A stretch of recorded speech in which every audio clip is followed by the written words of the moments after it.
Përshëndetje të dashur teleshikues, nga unë Njura Xhixha, së bashku do të njihim edicion informativ nga vendi, rajoni dhe bota.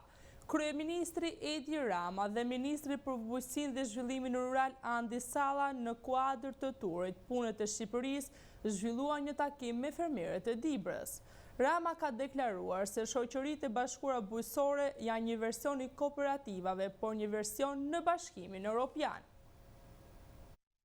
Kryeministri Edi Rama dhe Ministri Andi Salla zhvilluan një takim me fermerët në Dibër, ku prezantuan nismën e shoqërive të bashkuara bujqësore. Rama theksoi se këto struktura janë të ngjashme me kooperativat e Bashkimit Evropian, ku fermerët prodhojnë individualisht dhe bashkëpunojnë në shitje, ulje kostësh dhe rritje cilësie. Ai nënvizoi se bashkimi është i domosdoshëm për të përballur konkurrencën. Pak flok kam, si më kanë ra flokët gjithë të periudhë dhe tjera tjera. Si i dini vetë jo.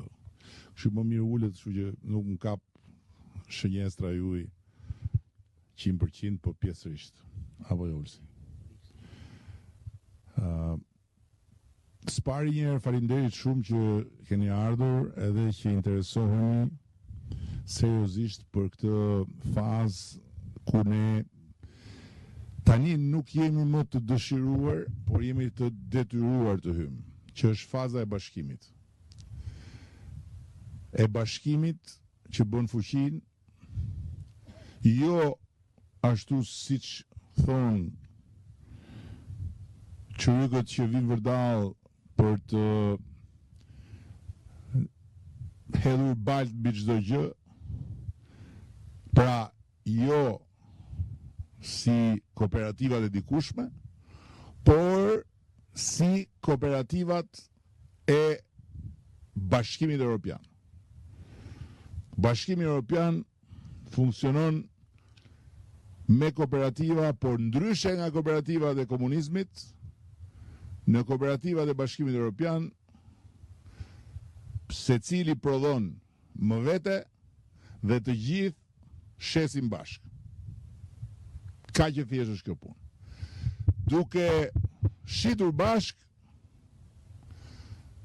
krijojnë një volum shumë më të madh, pra kanë një pozitë negociuese shumë më të fortë me blersin, por nga ana tjetër harmonizojnë të gjithë veprimtarinë prodhuese, pasi mbjellin me një farë. Salla theksoi se në qarkun e Dibrës është duke u zbatuar modeli i bashkimit fermerëve përmes strukturave të përbashkëta të bashkëpunimit bujqësor, veçanërisht në sektorin e frutaperimeve. Ai bëri të ditur se ky projekt mbështetet nga Ministria e Bujqësisë dhe nga Banka Botërore, ndërsa tashmë janë lidhur kontrata me subjekte që grumbullojnë dhe tregtojnë prodhimet përmes këtyre strukturave. Kreu i Partisë Demokratike Sali Berisha zhvilloi një bashkëbisedim me qytetarët në rrjetet sociale, kohodhi akuzat të fortë ndaj qeverisë për korrupsion në fushën e IT-së. Ai e cilësoi akshin si minjer ari të lidhur me interesat familjare të kryeministrit, duke përmendur edhe emra konkret si Linda Rama dhe Armand Frango. Ai nuk u ngop vetëm me koncesionet. Gropa e madhe e zezë familjare e tij është akshi. Akshi në cilin Edi Rama, Linda Rama dhe Armand Frangu kanë patur minjerën e Floririt. Kanë plaçkitur shqiptarët në qindra milion euro. Për të realizuar këtë plaçkitje të madhe Edi Rama në vitin 2017. Nxori një vendim qeverie me të cilin të gjitha tendrat në fushën e IT-së, të gjitha drejtorive, agjensive, ministrive të vendit, do t'i bënte tashmë vetëm akshi. Në mënyrë që akshit mos kishte më pak qindra milion, por shumë qindra milion tendera. Ergy Sagasi, ju e morët vesh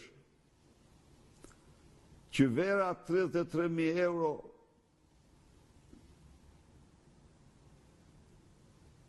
që i dhuroja Edi Rams për dreka dhe darka, shoqëroj me 200.000 të tjera. Pra, a kutia e verës përmbante vetëm një shishe dhe pjesa tjetër mbushej me 500 euro. E megjithatë, Ergys Agasi apo alias Edi Rama alias Ergys Agasi është i lirë, shët i lirshëm, shoqërohet nga policia, vazhdon punimet në pronat e sekuestruara. Ligji pra nuk ekziston. Ajo që mbetet revolta qytetare. Ndaj dhe e mbyll këtë hyrje me thirrjen më vllazërore për çdo qytetar shqiptar. Të bashkohemi me datën 8 maj në protestën më të fuqishme që ka njohur Shqipëria në kryengritjen më të fuqishme paqësore kundër këtij regjimi i cili po vjedh haptas si asnjë regjim tjetër në Europë dhe në botë popullin e vet. Ambasada e Shteteve të Bashkuara të Amerikës në Tiranë njoftoi se Tucker dhe Ermal Nufi diskutuan mbi rolin se Shqipëria si ynë logjistike e NATO-s gjatë një vizite në bazë ajrore të Kuçovës. Ambasada e Shteteve të Bashkuara të Amerikës ka bërë të ditur se gjatë një fluturimi mbi bazat ajrore të Kuçovës, e cila është rinovuar përmes fondeve të NATO-s, ambasadori i SBA-s në NATO, Matthew Whitaker, dhe ministri i mbrojtjes Ermal Nufi kanë zhvilluar diskutime të rëndësishme mbi rolin strategjik të Shqipërisë në rajon. Sipas njoftimeve zyrtare, në fokus të bisedimeve ishte potenciali i Shqipërisë për të shndërruar në një ny kyçe logjistike e NATO-s në Ballkan, veçanërisht përmes investimeve në korridorin 8, një projekt i rëndësishëm infrastrukturor që lidh Adriatikun dhe Detin e Zi, dhe që konsiderohet me vlerë strategjike për lëvizjen e shpejtë të trupave dhe pajisjeve ushtarake. Ambasada theksoi gjithashtu se gjatë takimit u diskutuan mënyrat konkrete se si Shqipëria mund të kontribuojë më tej në forcimin e sigurisë rajonale përmes rritjes së investimeve në sektorin e mbrojtjes dhe përmbushjes së angazhimeve të saj në kuadër të NATO-s. Në këtë drejtim u vu theksit e modernizimi i kapacitetit ushtarak, rritja e gatishmërisë operacionale, përmirësimi i infrastrukturës strategjike. Nga ana e tij, ministri Ermal Nufi u shpreh i gatshëm se gjatë takimit me ambasadorin u rikonfirmuar rëndësia e partneritetit të fortë dhe të qëndrueshëm mes Shqipërisë dhe Shteteve të Bashkuara, një marrëdhënie e ndërtuar mbi vlera të përbashkëta si demokracia, siguria dhe bashkëpunimi ndërkombëtar. Shqipëria mbetet e angazhuar për paqe dhe stabilitet në rajon dhe më gjerë. Me këtë frym, diskutuan për nevojën e forcimit të bashkëpunimit mes aleatëve përballë sfidave të përbashkëta së sigurisë. U shpreh Nufi në një reagim në rrjetet sociale. Ai gjithashtu shprehu mirënjohjen në mbështetjet vazhdueshme të fuqishme të Shteteve të Bashkuara të Amerikës që i kanë dhënë Shqipërisë ndër vite, veçanërisht në drejtimin e forcimit të kapaciteteve mbrojtëse dhe konsolidimit të rolit të vendit si një aleat i besueshëm në rajon.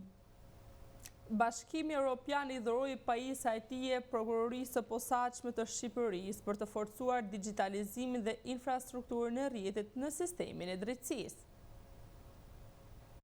Bashkimi Evropian ka dhuruar pajisje rrjeti IT-je prokurorisë së përgjithshme duke mbështetur digitalizimin e sektorit të drejtësisë në Shqipëri. Investime me vlerë 240.000 euro përfshin furnizimin me pajisje, konfigurimin dhe instalimin garancitë, shërbimet dhe mbështetjen teknike dhe do të modernizojnë dhe forcojnë infrastrukturën e rrjetit të prokurorisë së përgjithshme. Infrastruktura e përmirësuar e rrjetit do të rrisë besueshmërinë e sistemit, sigurisë kibernetike dhe performancën e përgjithshme. Këto përmirësime krijojnë themelimin për sistemin e ri të menaxhimit të çështjeve që do të bëjnë procesin e drejtësisë më të shpejtë dhe transparent. Prokurori i përgjithshëm Olsian Qela vlerësoi si shumë të mirë ecurinë e procesit deri më tani. Janë respektuar plotësisht afatet e vendosura, ashtu siç është për të vlerësuar maksimalisht cilësia e punës së realizuar nga UNOPS. Ne mbetemi të angazhuar si institucion në mbështetjen e këtij projekti me të gjitha kapacitetet tona, ndërsa drejtoria e seksionit të qeverisë së mirë dhe sundimit të ligjit në delegacionin e Bashkimit Evropian në Shqipëri, Cinzia Tarleti, pasi ky investim shënon një hap të rëndësishëm drejt ndërtimit të një sistemi sistemi drejtësie digjitale më të qëndrueshme dhe efikase në Shqipëri. Sabina Kanja, drejtore e Zyrës së Kombeve të Bashkuara për shërbimet e projekteve në Shqipëri dhe Kosovë, tha se përmes projektit ne po mbështesim transformimin digjital të sistemit të drejtësisë, duke forcuar ndërveprojshmërinë, përmirësimin e efikasitetin dhe për të thjeshtuar proceset. Ne brenda pak më shumë se një viti janë arritur pika të rëndësishme në bërje bashkë të aktorëve dhe në nënshkrimin e udhëfysit për digitalizimin, deri te miratimi i kërkesave për një sistem të ri të menaxhimit të çështjeve. Kjo është arritur fal një bashkëpunimi shumë të mirë me Prokurinë e Përgjithshme dhe mbështetjes vazhdueshme nga Bashkimi Evropian. Investimi është pjesë e projektit EU4 Digital Justice, të financuar nga Bashkimi Evropian dhe të zbatuar nga Zyra e Kombeve të Bashkuara për shërbimet e projekteve, duke u ofruar profesionistëve ligjor, publikut dhe shoqërisë civile shërbime drejtësie më të shpejta dhe më transparente dhe të arritshme.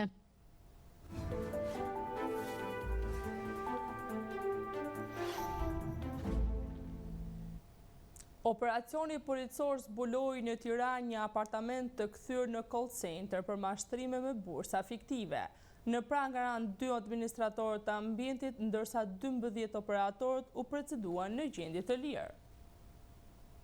Një tjetër rast i mashtrimit ndërkombëtar përmes investimeve në bursa fiktive është goditur nga strukturat e policisë së shtetit në kuadër të operacionit të koduar Fasada. Operacioni u zhvillua nga sektori për hetimin e krimit ekonomik dhe financiar në drejtorinë vendore të policisë Tiranë, sipas informacioneve të siguruara së fundmi mbi një aktivitet të palishëm që zhvilloi në kryeqytet. Gjatë ndërhyrjes në një apartament në rrugën Sulejman Delvina, shërbimet e policisë zbuluan një ambient të përshtatur si call center, nga ku dyshohet se krye mashtrimi i shtetazëve të huaj përmes skemave të investimit në tregje financiare të rreme. Në flagrancë u kapën shtetasit AR, 44 vjeç dhe LM, 26 vjeç, të cilët administronin ambientin, si dhe 12 operatorë që ushtronin aktivitetin në momentin e ndërhyrjes. Sipas hetimeve paraprake, apartamenti ishte marrë me qira nga shtetasi AR, i cili në bashkëpunim me shtetasin LM kishte organizuar dhe drejtonte këtë veprimtari të kundërligjshme. Në përfundim të hetimeve të parahetimore, 2 administratorët u vu në pranga, ndërsa 12 shtetasit e tjerë u proceduan penalisht në gjendje të lirë. Gjatë operacionit u sekuestruan 19 njësi kompjuterike, 2 aparate celular dhe një pajisje DVR që dyshohet se përdoreshin për realizimin e mashtrimit. Në bashkëpunim me prokurorinë, vijojnë hetimet për dokumentimin e plot ligjor të kësaj veprimtarie kriminale dhe për identifikimin e personave të tjerë të përfshirë. Policia e shtetit thekson se mbetet e angazhuar për goditjen e çdo forme të kriminalitetit ekonomik dhe financiar, si dhe për mbrojtjen e qytetarëve brenda dhe jashtë vendit. Burgu i Fushkryes ka pësuar ndryshimin në zinxhirin drejtues. Drejtori Apostol Luca është liruar nga detyra dhe në vend të tij është emëruar Erviz Dedej, me eksperiencë të gjatë në sistemin e burgjeve. Ndërkohë në burgun e Durrësit është emëruar drejtor Serjan Mazreku, me eksperiencë në administratë.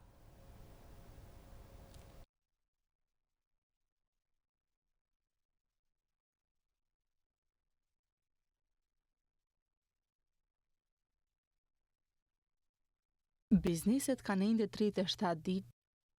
Ndryshime të rëndësishme janë ndërmarrë në drejtimin e institucioneve të vuajtjes së dënimit në vend, duke reflektuar një qasje të re të autoriteteve për forcimin e sigurisë dhe rritjen e standardeve në sistemin penitenciar. Në burgun e Fushkryes, drejtori Apostol Luca është liruar nga detyra, ndërsa në krye të institucionit është emëruar Erviz Dedej, i njohur për eksperiencën e tij të gjatë në administrimin e burgjeve dhe menaxhimin e strukturave të sigurisë. Në të njëjtën linjë, posti i shefit të policisë i është besuar kryekomisariatit Fatjon Sadikaj, një emër me mbi 20 vite përvojë në policinë e burgjeve, çka konsiderohet si një garanci për vite në rritjen e kontrollit dhe disiplinës brenda këtij institucioni. Paralelisht, lëvizjet e ngjashme janë kryer edhe në burgun e Durrësit, ku drejtimin e ka marrë Serjan Mazreku. Ai vjen me një profil të konsoliduar në administratë dhe në fushën ligjore, duke sjellë një kombinim të eksperiencës menaxheriale dhe njohurive juridike juridike në drejtimin e institucionit. Në krah të tij, si shefi i policisë, është emëruar kryekomisari Florian Masha, i cili ka ndërtuar një karrierë të gjatë në radhët e policisë së shtetit dhe njihet për përvojën e tij në strukturat operacionale dhe menaxhimin e situatave të ndërlikuara.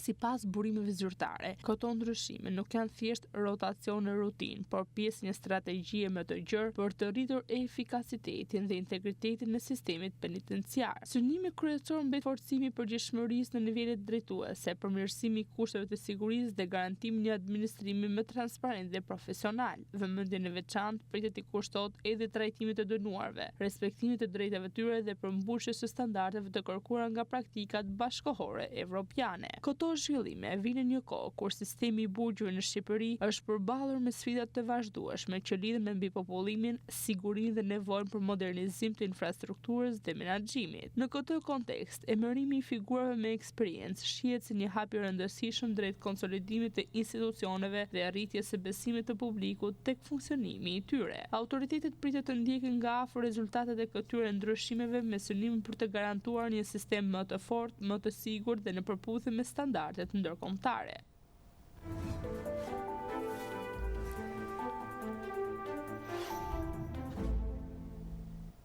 Bizneset kanë ende 36 ditë për të përmbushur detyrimin ligjor për pagesat përmes terminaleve për pagesat elektronike në strukturat akomoduese, shërbimet e transportit dhe institucionet shoqëritë publike, ndërsa afati për sektorin e turizmit dhe transportit është data 30 maj vitit 2026.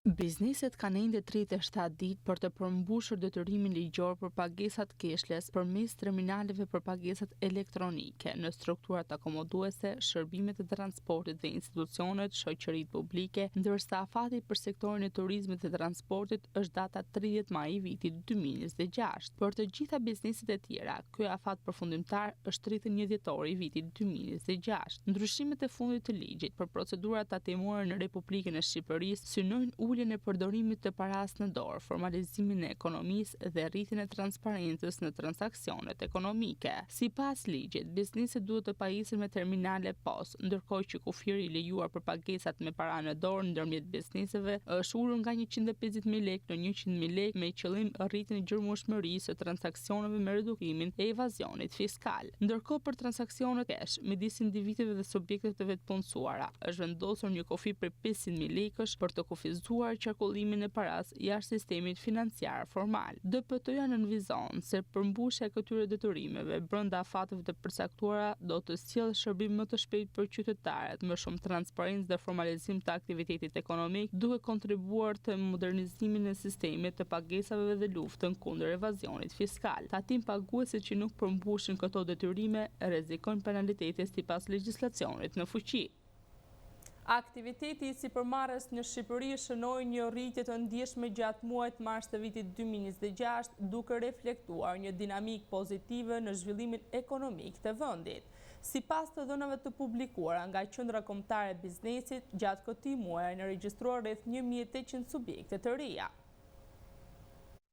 Aktiviteti i sipërmarrjes në Shqipëri shënoi rritje të ndjeshme gjatë muajit mars të vitit 2026, duke reflektuar një dinamikë pozitive në zhvillimin ekonomik të vendit. Sipas të dhënave të publikuara nga Qendra Kombëtare e Biznesit, gjatë këtij muaji janë regjistruar 1780 subjekte të reja, një rritje me 13.7% krahasuar me marsin e vitit 2025, ku u regjistruar 1565 biznese. Shpërndarja gjeografike e bizneseve të reja vijon të dominot nga Tirana me 986 subjekte, ndërsa Vlora, Durrësi dhe Fieri mbeten gjithashtu qendra të rëndësishme të zhvillimit ekonomik, duke theksuar përqendrimin në zonat urbane dhe bregdetare. Në aspektin e pronësisë, pjesën më të madhe e zën bizneset me kapital 100% shqiptar me 1562 subjekte, ndërsa vihet të re edhe rritje e subjekteve me kapital të huaj dhe të përbashkët. Forma ligjore më e përhapur mbetet personi fizik me 1291 regjistrime e ndjekur nga shoqëritë me përgjegjësi të kufizuar me 482, duke pasqyruar strukturën tipike të ndërmarrjeve të vogla dhe të mesme në vend. Sektorët ku janë përqendruar më shumë regjistrime përfshin tregtinë me shumicë dhe pakicë, akomodimin dhe shërbimin ushqimor, aktivitetet profesionale, shkencore dhe teknike, informacionin dhe komunikacionin dhe ndërtimin. Një tjetër tregtues i rëndësishëm është rritja e pjesëmarrjes së grave në sipërmarrje, ku gjatë muajit mars janë regjistruar 568 subjekte të administratuara prej tyre. Paralelisht, në regjistrimin e lejeve dhe licencave janë regjistruar 179 subjekte, ku dominojnë sektorët e shërbimeve shëndetësore, transportit dhe turizmit, ndërsa në regjistrin e pronarëve përfitues janë regjistruar 505 subjekte në funksion të rritjes së transparencës dhe përputhshmërisë me standardet ndërkombëtare. Në total, gjatë muajit mars janë kryer 11.784 aplikime në të 3 regjistrat, duke dëshmuar një volum të lartë aktiviteti administrativ dhe një ecuri të qëndrueshme të sipërmarrjes në vend.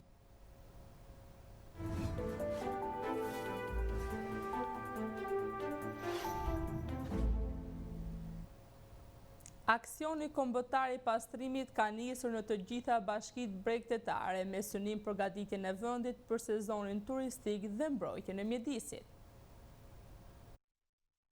Në të gjitha bashkitë bregdetare të vendit ka nisur aksioni kombëtar i pastrimit me synimin që sezoni turistik të gjejë vendin më të përgatitur, më të organizuar dhe më të vendosur për të mbrojtur mjedisin. Ky aksion vjen në kuadër të përgatitjeve për sezonin e ri turistik dhe iniciuar nga Ministria e Mjedisit në partneritet të ngushtë me Ministrinë e Arsimit dhe ato të mbrojtjes, bashkitë, organizatat mjedisore dhe qindra vullnetar. Kryeministri Edi Rama ndau në rrjetet sociale pamje nga aksioni masiv i zhvilluar në bregdetin e Velipojës dhe në Shirok. Pas pastrimit të bregdetit, pushuesit vendas, por dhe turistë të huaj do të kenë mundësi të pushojnë ambiente më të pastra. Velipoja në vijën bregdetare dhe pastërtinë e plazhit vlerësohet si dy nga arsyet kryesore pse turistët e zgjedhin atë çdo vit për të kaluar pushimet. Përveç kësaj, shërbimet e ofruara dhe mikpritja e zonës e forcojnë më tej imazhin e Velipojës si një destinacion turistik në rritje. Gjithashtu, edhe Shiroka është një nga zonat më të preferuara për pushuesit dhe vizitorët në Shkodër. Bregu i liçenit u ofron freski dhe natyrë të egër. Aksioni i pastrimit përfshiu disa qytete bregdetare të vendit përveç Shkodrës, ai ushtri dhe në Durrës, Vlorë, Sarandë, Dërmi, Himar, Drimadës, Pogradec.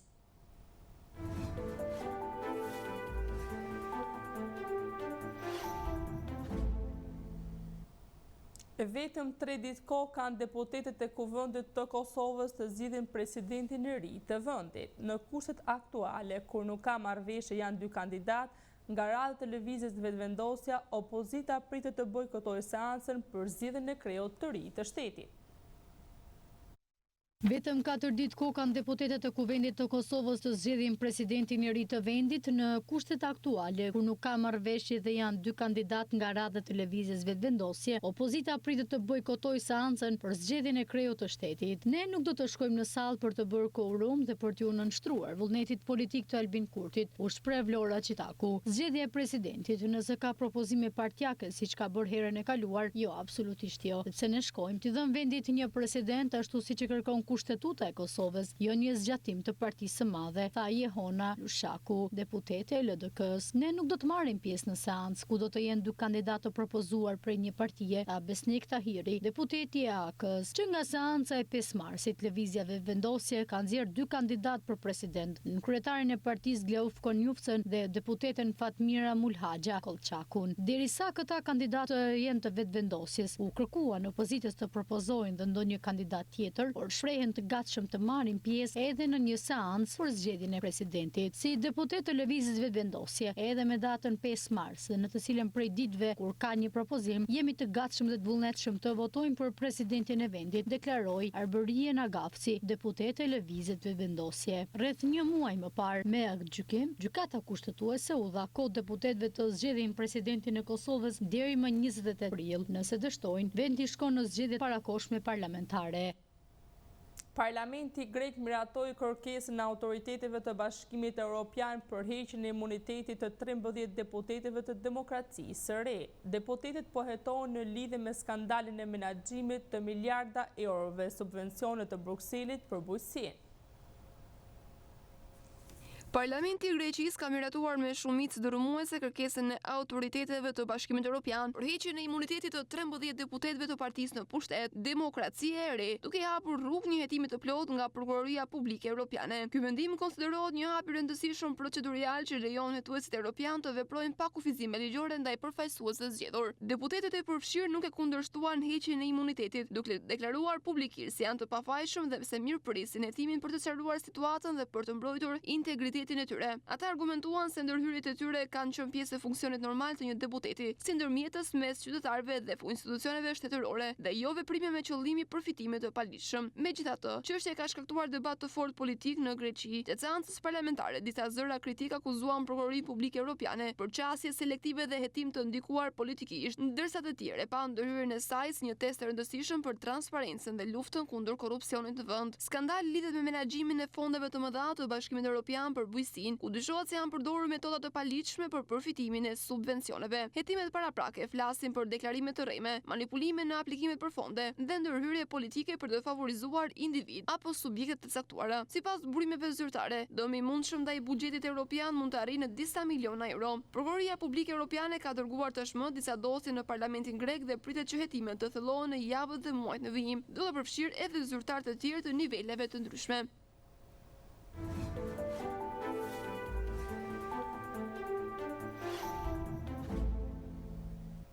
Departamenti i Thesarit të Shteteve të Bashkuara të Amerikës ka njoftuar një fazë të re të operacionit të njohur si ekonomik, një paketë masash që synon të dobësojë më tej kapacitetin financiar të Iranit.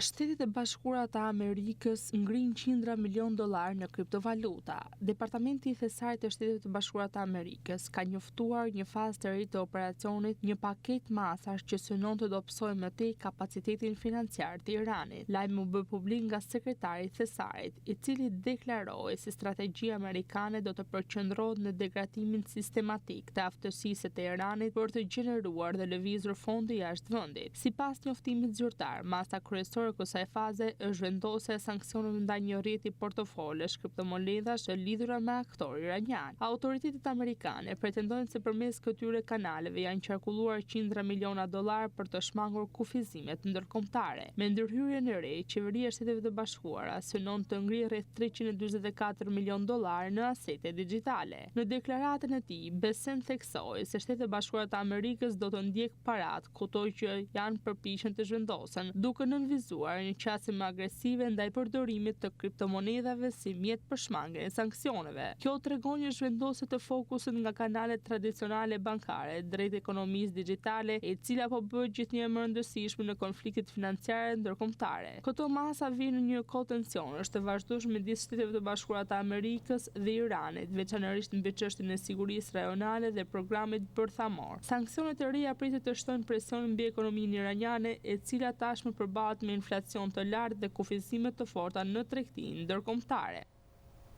Të paktën 13 palestinezë humbën jetën si pasojë e bombardimeve izraelite në rripin e Gazës gjatë ditës së premte, pavarësisht armëpushimit që mbetet në fuqi që prej tetorit të vitit 2025. Të paktën 13 palestinezë humbën jetën si pasojë e bombardimeve izraelite në rripin e Gazës gjatë ditës së premte, pavarësisht armëpushimit që mbetet në fuqi që prej tetorit 2025. Sipas mbrojtjes civile në Gaza, 8 persona u vranë një sulm ajror ndaj një automjeti policie në zonën Al-Mawasi, një zonë mbi populluar nga mira të zhvendosur. Mes viktimave ishin edhe 2 oficierë policie, ndërsa disa të tjerë mbeten të plagosur. Spitalet konfirmuan viktimat duke publikuar emrat e shumicës së tyre. Mes të vrarëve janë 9 burra të moshës 22 deri në moshën 59 vjeç, një grua 43 vjeçare dhe 2 fëmijët e saj 4 dhe 11 vjeç. Një tjetër fëmijë rreth 12 vjeç rezulton gjithashtu viktim, por pa identifikim të plotë. Një sulm tjetër në Beit Lahi të vdekur la gruan dhe 2 fëmijët e saj, pasi artilleria izraelite goditi zonat e banuara. Ndërkohë në qytetin e Gazës, një goditje ajrore ndaj një patrulle policie vrau vrau 2 persona të tjerë dhe plagosi 2 të tjerë. E pyetur nga agjencia, ushtria e Izraelit nuk komentoi drejt për drejt për incidente, por më vonë deklaroi se kishte naturalizuar terroristë në veri të Gazës që përbënin kërcënim për forcat e saj, pa dhënë detaje të mëtejshme. Pavarësisht pushimit të brisht, dhuna vazhdon në terren. Në Hamas, që akuzon Izraelin për sulme të vazhdueshme dhe dështim të bashkësisë ndërkombëtare për të ndaluar luftën. Nga ana tjetër, Izraeli pretendon se operacionet e tij synojnë elemente armatosur, sipas autoriteteve shëndetësore në Gaza. Të paktën 792 palestinezë janë vrarë nga hyrja në fuqi e pushimit, ndërsa ushtria izraelite raportoi 5 viktima në radhët e saj gjatë së njëjtës periudhë. Për shkak të kufizimeve në terren dhe vështirësive të aksesit, verifikimi i pavarur të dhënave mbetet e ende i verifikuar. Të dashur teleshikues, kjo ishte gjithçka që kishim përgatitur për këtë edicion. Për më shumë informacion, ju ftoj të na ndiqni në faqen tonë të webit faksue.al.